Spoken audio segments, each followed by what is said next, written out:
Hi everyone. We'll be talking about the stages of adolescence to young adulthood with John. We'll meet John later on in this video, but for now, we're going to talk about the 4 different developmental stages. And they are social, cognitive, emotional, and physical. Now the first one we're going to get into is cognitive. So, according to Piaget's stages of cognitive development, it ranges from birth to adulthood. But since we're talking about adolescence and young adulthood, we're going to go into from 11 years old and up. So, individuals who are 11 years old and older think in formal operational thinking. What this means is that we think abstractly. We begin to think logically. We organize our ideas.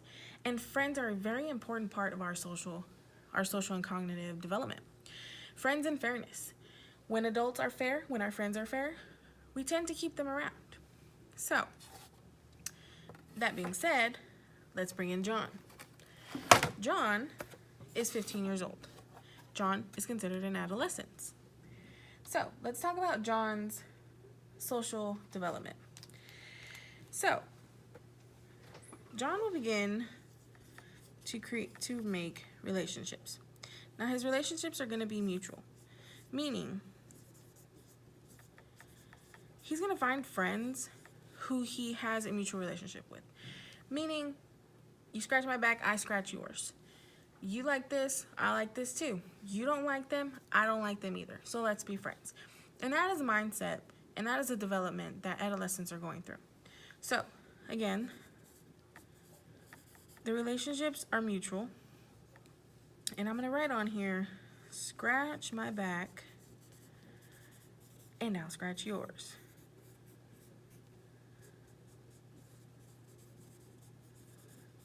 Just so it's easier to understand.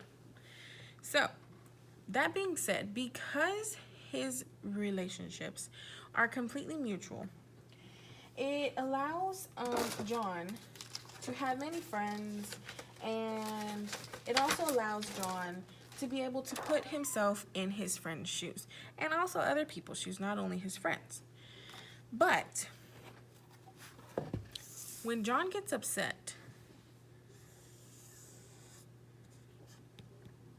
and stressed out because of schoolwork, because of his home life, John's group of friends are not important to him at this moment. Because John is an adolescent, and because this makes him different from a child, he's able to put himself in other people's shoes. But when John is stressed out, he's not going to be thinking about his friends. He's only going to be thinking about everything else that involves John. It sounds selfish to say, but we're in development. So as John grows older, we're going to see how it goes. So, that's John at 15 years old. Now, let's look at John at 21 and his social development. Let's fix this. Let's look at John at 21. As a young adult, he still has his mutual relationships. Same thing. But his relationships are going to be more sophisticated. His friends are not just going to be his friends because they like or dislike something. It's going to be more. He's going to look into values. He's going to look into having constructive criticism from his friends. That is another aspect of being a young adult, is being able to take constructive criticism. Very important, because 15-year-old John does not have or is unable to process constructive criticism the way 21-year-old John can. So, let's talk about it. Young adults are able to form relationships with peers based on observing that they care about the same things and loyalties to different institutions. What that means is, if John goes to Texas A&M and Billy goes to Texas A&M. Well, guess what? John and Billy are going to be friends. If John and Billy are in the same fraternity, they're going to be friends. I'm not saying that this is always the case, because we do lose friends in life, but that is how their mutual relationships would be. They often share the same values. Young adults can understand constructive criticism and appreciating the help from others to be better individuals. They're able to switch from their professional orientation to a social orientation. Meaning, when John is in class or at work, he is businessman John.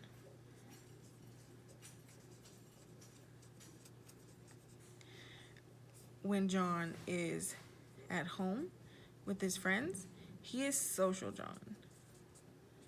He's able to differentiate between being professional and being social and being a friend. So that is another aspect of adulthood, young adulthood. So now, let's go back to 15-year-old adolescent John.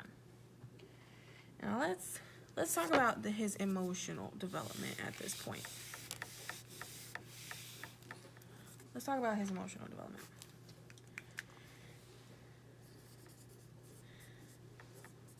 His emotional development goes into his physical development at a certain point. And so that's what we're going to talk about right now. His emotional development is essentially, and I want to say it is an intensity of emotions.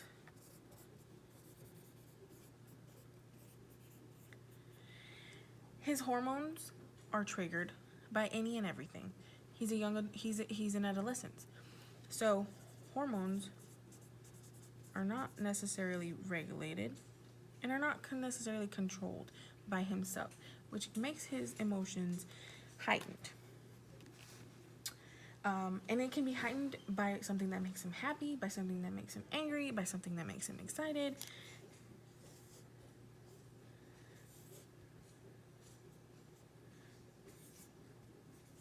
You just never know. So it's a lot going on for John in his body. So that's him at adolescence. But let's look at John at 21 as a young adult.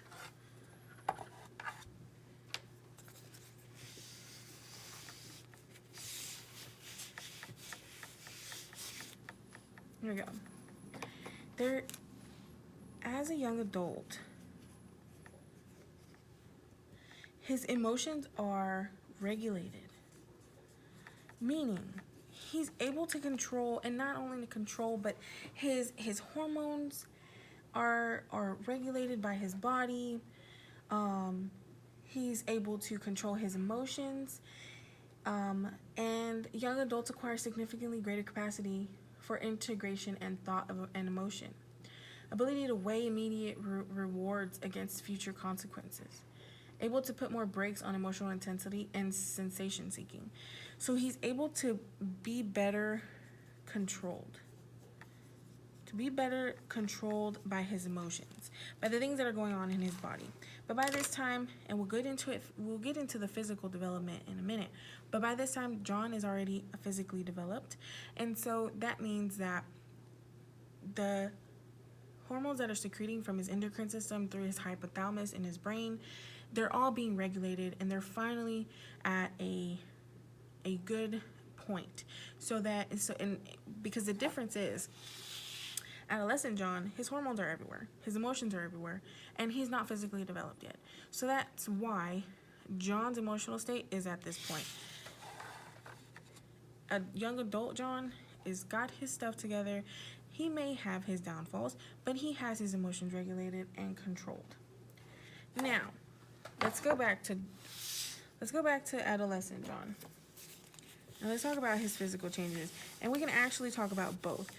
So what we're going to do is we're going to talk about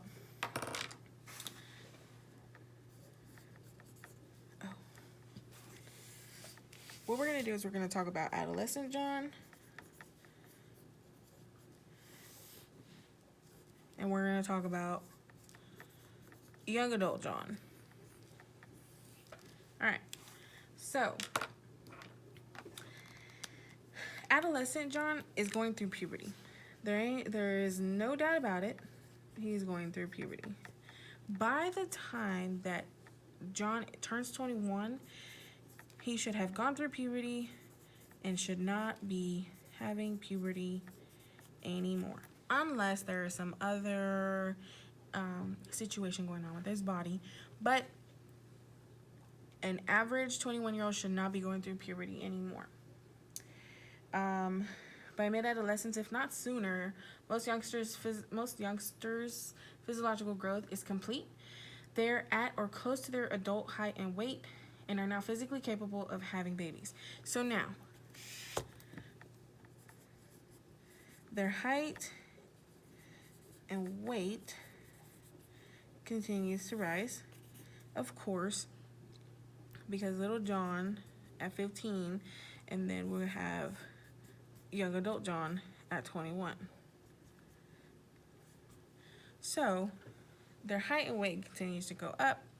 They're able to have babies, and they're just physically developed. So the differences between adolescent John and young adult John are that adolescent John has his emotions going, is able to form relationships, mutual relationships, but not really focusing and putting themselves completely in other people's shoes. Constructive criticism is low, and being able to use constructive criticism wisely. Did my phone just die? Oh my gosh. Sorry. Being able to use constructive criticism wisely, and all of this stuff. So that is my presentation of the stages of adolescence to young adulthood with John. Thank you.